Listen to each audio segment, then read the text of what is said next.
Hello friends, नमस्कार। Scholars study centre में आपका हार्दिक स्वागत है, अभिनंदन है। आप देख रहे हैं the third I daily newspaper editorial show. आज 30 अक्टूबर है और आज का अपना एडिटोरियल है, वो देखते हैं क्या टॉपिक रहने वाला है। तो अपने स्टार्ट करते हैं आज का एडिटोरियल। आप हमेशा की तरह देखेंगे 30 अक्टूबर का आज का एडिटोरियल है, जो अपना द हिंदू से लिया गया है और ये आपको हिंदू के एडिटोरियल और ओपिनियन पेज पे मिलेगा, जिसमें अपने नई वोकैब सीखने वाले हैं और रीडिंग स्किल्स को इम्प्रूव करने वाले हैं। तो करते हैं शुरू आज का एडिटोरियल। और ये है आज अपना स्टैंडिंग कमेटी, एक पार्लियामेंट्री कमेटी होती है, उसकी रिपोर्ट पर आधारित है। तो करते हैं स्टार्ट आज का वोकैब। स्टैंडिंग कमेटी, स्थायी समिति। आपको पता है भारत के अंदर संसदीय व्यवस्था है और यहाँ बहुत सारे कानून हैं जिनको बनाने से पहले है जो एक कमेटी को भेज दिया जाता है, तो वो है स्थायी समिति, स्टैंडिंग कमेटी। इसके अंदर 21 लोकसभा से और 10 राज्यसभा से कुल 31 सदस्य होते हैं। और ऐसी परंपरा है कि इसमें अपोजिशन पार्टी का है जो कोई नेता होता है, वो इसका अध्यक्ष होता है, ताकि कानूनों को निष्पक्ष रूप से बनाया जा सके और सभी दलों के है जो माननीय सदस्यों का उसमें सहयोग लिया जा सके। पोस्टपोन वर्ब है स्थगित करना। Cause or arrange for something to take place at a time later than that first schedule. जो पहले से तय में है उसके बजाय बाद में किसी और का को बाद में किसी समय करना, यानी रद्द करना तो कैंसिल होता है, जबकि पोस्टपोन करना कुछ समय के लिए टाल देना। सिनोनिम हो गया पुट ऑफ या एडजॉर्न करना। जैसे संसद की शब्दावली में आप सुनते हैं कि संसद की कार्यवाही को स्थगित कर दिया गया, एडजॉर्न कर दिया गया, तो कोई काम को हम पुट ऑफ कर देते हैं, टाल देते हैं। अगर पहले से ही करते हैं तो एडवांस एग्रीम हो गया, या ब्रिंग फॉरवर्ड पूर्व में ही कर लेना। So the visit had to be postpone for some time, है जो यात्रा है कुछ समय के लिए पोस्टपोन करनी पड़ी थी। तो ये इसका वाक्य में प्रयोग हो गया। नेक्स्ट वर्ड है डिसेंटिंग। डिसेंटिंग ये प्रोनाउंसिएशन हो गया, इसका एडजेक्टिव है असहमति। हम किसी बात को लेकर के यूनानिमस हो सकते हैं, अगर यूनानिमस नहीं है तो किसी मुद्दे पर क्या हो सकते हैं, डिसेंटिंग हो सकते हैं। Hold or expressing opinions that are variance with those commonly or officially held. तो जो आधिकारिक रूप से या सामान्य जो व्यू पॉइंट है, राय है, से अलग राय रखना, असहमति रखना। तो एंटेगोनाइज या काउंटर करना, तो मतांतर करना, असहमति देना, विरोध करना। सिनोनिम एंटोनिम हो जाएगा एग्रीइंग सहमति या कनकरिंग एक राय। There were a couple of dissenting voices, कुछ एक है जो असहमति की राय भी थी, आवाजें भी थी, यानी सब लोग किसी मुद्दे पर एक राय नहीं थे। तो कुछ कानून बनाने में डिसेंटिंग व्यू होते हैं तो उनको स्टैंडिंग कमेटी को भेज दिया जाता है। पर्टेनिंग, पर्टेनिंग का मतलब होता है वर्ब है ये, टू बी एप्रोप्रिएट और रिलेटेड और एप्लीकेबल टू, संबंधित या से संबंधित। कंसर्निंग या relating two is pertaining. Disconnecting या डिसजॉइनिंग ये इसका ऑपोजिट हो जाएगा, जिनका कोई लेना देना नहीं हो। Matters pertaining to work place conditions, ऐसे मामले जो कार्यस्थल की परिस्थितियों से संबंधित हैं। तो ये इसका वाक्य में प्रयोग हुआ। अगला देखें, in lieu of. In lieu of phrase है ल्यू की, के स्थान पर, इंस्टीड के स्थान पर, सब्स्टिट्यूट के अर्थ में ये प्रयोग होता है। रादर या अल्टरनेटिवली इसके सिनोनिम हो गए। टुगेदर विद या बिसाइड्स के अलावा इसके क्या हो गए, है जो एंटोनिम हो गए। The company issued additional shares to share holders in lieu of cash dividend. Cash नगद लाभांश के बदले में, in lieu of, in place of, in place of, तो नगद है जो डिविडेंड के बदले में, इन ल्यू ऑफ कंपनी ने है जो एडिशनल शेयर्स है जो अपने शेयर होल्डर को जारी कर दिए। तो ये इसका वाक्य में प्रयोग हो गया। एविडेंस आप जानते हैं, एविडेंस होता है नाउन साक्ष्य, the available body of facts or information indicating whether a belief or proposition is true or valid. तो कोई ऐसा है जो बॉडी ऑफ फैक्ट्स, तथ्यों का संग्रह या सूचनाओं का संग्रह जो ये संकेत करे कि कोई विश्वास या प्रस्ताव है वो बिल्कुल सत्यनिष्ठ और वैध है। तो इस तरह की बात बताने वाला प्रूफ होता है, सबूत होता है, कंफर्मेशन होता है। इसका अपोजिट हो जाएगा डिसअप्रूव करना या अपोज करना, विरोध। The study find little evidence of over discrimination, अध्ययन से पता चला कि ओवर डिस्क्रिमिनेशन, ज्यादा भेदभाव नहीं हुआ। इसके लिटिल है जो एविडेंस प्राप्त हुए, थोड़े बहुत साक्ष्य मिले। डेलिब्रेशन, विवेचना, बीबीसी में आपने रेहन फजल की विवेचना सुनी होगी। डिलिब्रेशन नाउन है तो डे नहीं है, इसे डी पढ़े, डिलिब्रेशन विवेचना। The long and careful consideration और डिस्कशन, लंबी और सचेत है जो डिलिब्रेशन है, कंसिडरेशन है, विचार विमर्श है, उसे हम डिलिब्रेशन कहते हैं, यानी तथ्यों पर, विषयों पर चर्चा होती है, विमर्श होता है। सो कंसिडरेशन, विमर्श। इसके अलावा रिफ्लेक्शन, चिंतन। हेस्ट और केयरलेसनेस, लापरवाही पूर्ण विचार, ये इसका अपोजिट हो जाएगा। After much deliberation we arrived at a compromise, काफी विवेचना के बाद हम एक समझौते पर पहुंचे। तो एक अच्छे विद्यार्थी, स्कॉलर की पहचान होती है कि वो विवेचना करता है। स्क्रूटिनी, स्क्रूटिनी हो गया नाउन है, गहन जांच, जांच पड़ताल करना।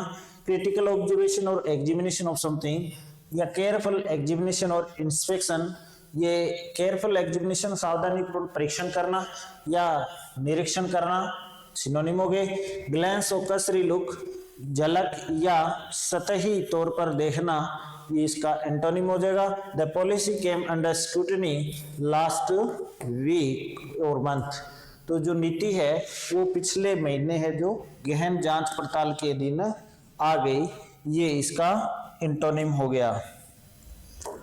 Next,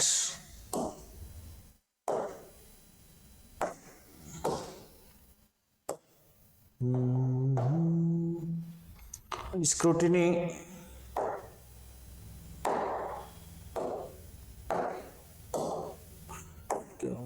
yes, scope.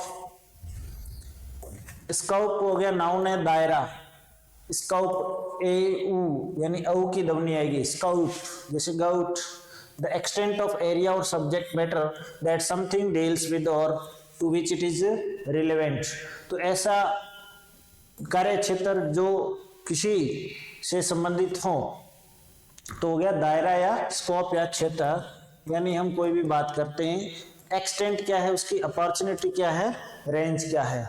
तो स्कोप का अर्थ होता है अवसर, दायरा, क्षेत्र। तीन अर्थ हो गए इसके, अवसर, दायरा या क्षेत्र के अर्थ में। लिमिटेशन या रेस्ट्रेंट, सीमा, ये इसकी है जो कोई है जो कितने है जो बोर्ड लिमिट है उसके अर्थ में भी अपोजिट हो जाएगा।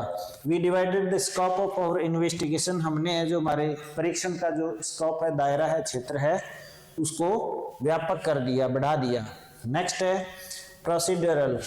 प्रोसीडरल एडजेक्टिव है, रिलेटिंग टू एन एस्टेब्लिश्ड और official way of doing something, कोई काम करने का आधिकारिक तरीका क्या है, प्रक्रियात्मक। प्रोसीडर, प्रोसेस होता है प्रक्रिया, और प्रोसीडरल हो गया प्रक्रियात्मक। फॉर्मल और established way of working. Essential और सब्सटेंसिव है जो जरूरी या तथ्यात्मक है, ये इसका क्या हो गया, ऑपोजिट हो गया। The developers and had complied with all the relevant procedural requirements, developers ने है जो भी जितनी भी रिलेवेंट संबंधित प्रोसीड्यूरल जो रिक्वायरमेंट्स थी, प्रक्रियात्मक जो आवश्यकताएं थी, वो कंप्लाई कर दी, पूरी कर दी। ये आज का इसका एंटोनिम हुआ। अब देखते हैं एडिटोरियल। चलो, कर्टेसी दादा हिंदू से है। टाइम एंड चेंज, समय और बदलाव। On the parliamentary standing committee on the home affairs and new criminal loss. तो ये जो आज का टॉपिक है हमारा, पार्लियामेंट्री स्टैंडिंग कमेटी, संसद की स्थायी समिति, संसद की स्थायी समिति और किस पर? ऑन होम अफेयर्स, घरेलू मामलों में, एंड न्यू क्रिमिनल लॉज, और नए जो आपराधिक नियम हैं उन कानूनों में क्या संशोधन होने वाले हैं उसको लेकर के, यानी इंडियन पेनल्टी कोड आईपीसी की जो धाराएं बदल रही है तो उस पे है। तो जो स्टैंडिंग कमेटी का पैनल है, should be given more time to study new criminal laws. तो ये कहते हैं कि जो स्टैंडिंग कमेटी का जो पैनल है उसे कानूनों का अध्ययन करने के लिए और ज्यादा समय दिया जाना चाहिए। A parliamentary committee appears to be quite close to finalising its report on the 3 bills seeking to replace the existing criminal laws. एक पार्लियामेंट्री जो संसदीय समिति है वो ऐसा प्रतीत होता है कि क्वाइट क्लोज टू फाइनलाइज, वो अपने है जो रिपोर्ट को अंतिम रूप देने वाली है ऑन द 3 बिल्स, उन 3 बिलों पर, seeking to replace the existing criminal laws, जो कि वर्तमान में जो अस्तित्व में जो 3 हैं क्रिमिनल लॉज हैं, आपराधिक कानून हैं, उनमें बदलाव करने वाली हैं। The parliamentary standing committee on home affairs, संसद की घरेलू मामलों की स्थायी समिति है, has postponed the adoption of the draft report, उसने है जो ड्राफ्ट रिपोर्ट है उसको अडॉप्ट करने का जो प्रस्ताव है उसको एक बार क्या कर दिया है, पोस्टपोन कर दिया है। Following demands from opposition members, क्योंकि विपक्षी सदस्यों ने डिमांड की that they be given more time to study it, कि उन्हें इसका अध्ययन करने के लिए, कानूनों का अध्ययन करने के लिए थोड़ा समय दिया जाना चाहिए। The report is said to have at least 3 dissenting notes, ऐसा कहा जाता है कि रिपोर्ट में कम से कम 3 ऐसे नोट्स हैं जो डिसेंटिंग है, असहमति वाले हैं। उसके अंदर क्या है, सबकी सहमति नहीं है, उसमें मतांतर है, 3 बातें ऐसी है। Mainly pertaining to text of the Bharatiya न्याय संहिता, मुख्य तौर से पर्टेनिंग टू, रिलेटिंग टू, नई जो बनने वाली है, कौन सी? भारतीय न्याय संहिता, which will replace the Indian penal code, जो कि आईपीसी का स्थान लेगी। यानी सरकार आईपीसी की जगह भारतीय न्याय संहिता नामक नया कानून बनाने जा रही है जो इसकी जगह लेगी।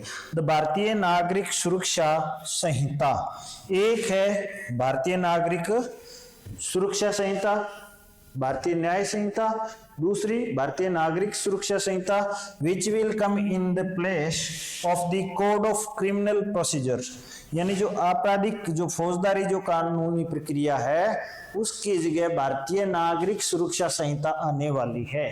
यानी क्रिमिनल की जगह जो आएगी उसका नाम होगा भारतीय नागरिक सुरक्षा संहिता, और दूसरी है जो भारतीय न्याय संहिता है वो आईपीसी की जगह आने वाली है। तो उसे क्या बदलाव होगा और उसमें स्टैंडिंग कमेटी में क्या है जो सहमति क्यों नहीं है। हैविंग बिगिन इट्स डेलिब्रेशंस, अब पार्लियामेंट्री कमेटी ने अपने जो विवेचना डेलिब्रेशंस है जो स्टार्ट कर दी थी ओनली ऑन अगस्त 24, अभी हाल ही में 24 अगस्त से ही, and having held only 12 sittings, इसकी मात्र 12 बैठकें हुई है। There may be questions about the adequacy of the scrutiny, और उस बात को लेकर के प्रश्न उठाए जा सकते हैं कि इसने कितनी गहन जांच पड़ताल की है, उसकी एडिक्वेसी क्या है, उसकी पर्याप्तता कितनी है, सफिशिएंसी और एक्यूरेसी क्या है, तो वो पर्याप्त है क्या। So the whole point of introducing these new criminal codes was to bring about a major overhaul of body of law deemed to be too colonial in orientation. इन जो कानूनों में जो सारा का सारा जो नया इंट्रोड्यूस करने का जो विचार था उसके पीछे यही तर्क था कि ये सारे के सारे है जो कॉलोनियल इन ओरिएंटेशन है, यानी कि ब्रिटिश राज के दृष्टिकोण से कानून बनाए गए थे, तो इसके अंदर है जो चेंज लाना है। So any meaningful study of these bills ought to have involved wide consultations among stakeholders across the country. तो एक बहुत ही व्यापक अर्थपूर्ण अध्ययन इन कानूनों का है जो ध्यान में लाना चाहिए, क्योंकि have involved wide consultations among stakeholders across the country, पूरे देश भर के अंदर जो हितधारक हैं, स्टेक होल्डर्स हैं, उन लोगों से कंसल्टेशन करना चाहिए, राय मशविरा करना चाहिए, क्योंकि जनता के लगभग पूरे ही देश की जनता को प्रभावित करने वाले हैं। आइडियली आदर्श ये रहेगा, the panel should hold sitting across the country. सबसे आदर्श बात तो ये होगी कि पार्लियामेंट्री जो कमेटी है उसका पैनल को पूरे देश के अंदर है जो अपनी मीटिंग्स करनी चाहिए। And listen to the lawyers and activists on the details of the various sections. और वकीलों से तथा जो भी सक्रिय एक्टिविस्ट होते हैं, कार्यकर्ता बुद्धिजीवी हैं, उनसे है जो इसके वेरियस सेक्शंस अलग अलग खंडों पर चर्चा करनी चाहिए। Besides member of the subordinate judiciary, साथ ही साथ अधीनस्थ न्यायपालिका यानी हाई कोर्ट और सेशन कोर्ट के लोगों से भी चर्चा करनी चाहिए। Who actually work under the law, जो इस कानून के लिए काम करते हैं। Who actually work the law and procedure laid down in the courts, क्योंकि न्याय संहिता में जो धाराएं होती है उसमें है जो सबऑर्डिनेट जुडिशरी है, यानी सबसे पहले सेशन कोर्ट ही काम करती है, फिर वो हाई कोर्ट जाता है, फिर सुप्रीम कोर्ट जाता है। तो सबसे पहले सेशन कोर्ट के लोगों से भी तो पूछ लेना चाहिए कि हम इसमें ये बदलाव कर रहे हैं तो आपके क्या सजेशंस हैं। तो व्यापक डिस्कशन इसमें होना चाहिए, ऐसा एडिटर्स का मत है। So the demand for more time to examine the report has emerged. अब ये जो मांग है कि ज्यादा समय दिया जाना चाहिए रिपोर्ट को स्टडी करने के लिए, ये मांग इसलिए इमर्ज हुई है, उभरी है, क्योंकि because the draft report was said to have been circulated in English only, कि जो प्रस्तावना रिपोर्ट थी वो केवल इंग्लिश भाषा में ही पब्लिश की गई थी, प्रस्तुत की गई थी, सर्कुलेट की गई थी, बांटी गई थी। Only days before it was scheduled to be adopted, और इससे शेड्यूल किया था कि जिस दिन अडॉप्ट होनी है उसे ठीक एक दिन पहले दी गई थी, वो भी इंग्लिश में। And that the Hindi version was made available only on the eve of the sitting।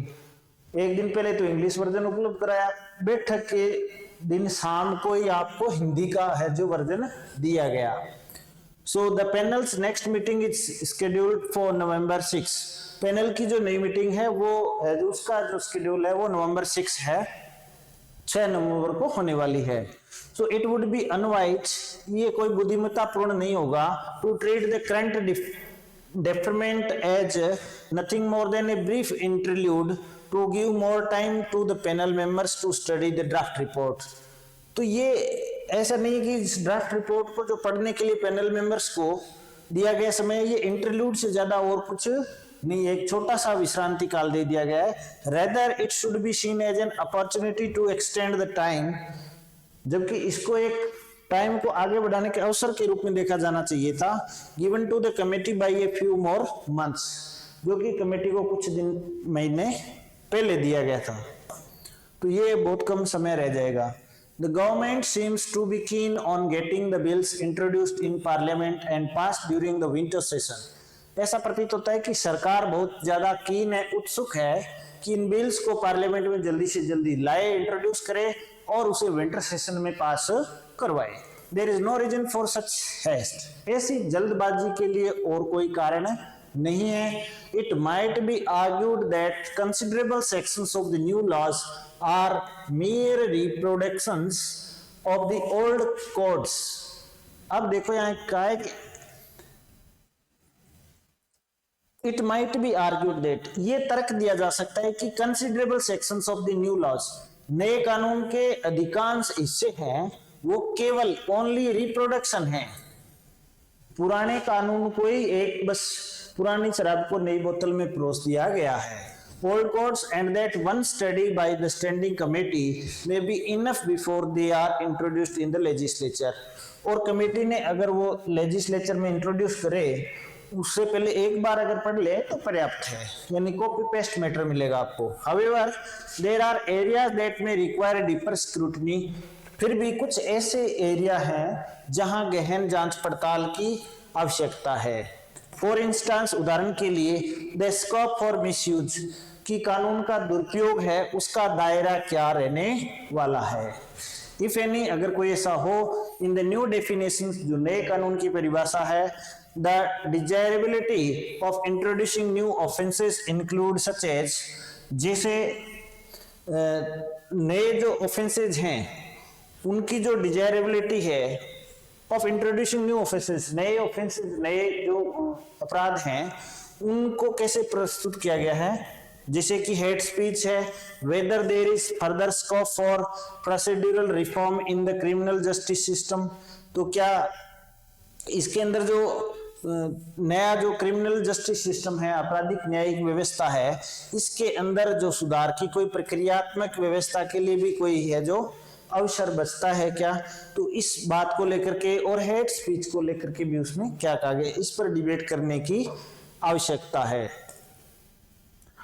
तो ये सब बातें हैं जिनको लेकर के है जो एडिटर्स बड़े चिंतित हैं और अपने भी इस पर विचार करना चाहिए, क्योंकि ऐसा कानून जो पूरे देश को प्रभावित करने वाला है और आगे देश का भविष्य भी है, जो नागरिकों की सुरक्षा आदि इसी से तय होने वाली है। तो इस तरह के कानून को वास्तव में ही जल्दबाजी में न पास करके खूब विचार विमर्श करके और डेलिब्रेशन करके पार्लियामेंट में भी डिबेट करके पास किया जाना चाहिए। आई डू होप आपको ये सेशन अच्छा लगा हो, तो इसे प्लीज लाइक और कमेंट शेयर करना न भूलें। हमारे साथ बने रहने के लिए बहुत बहुत धन्यवाद। Thank you.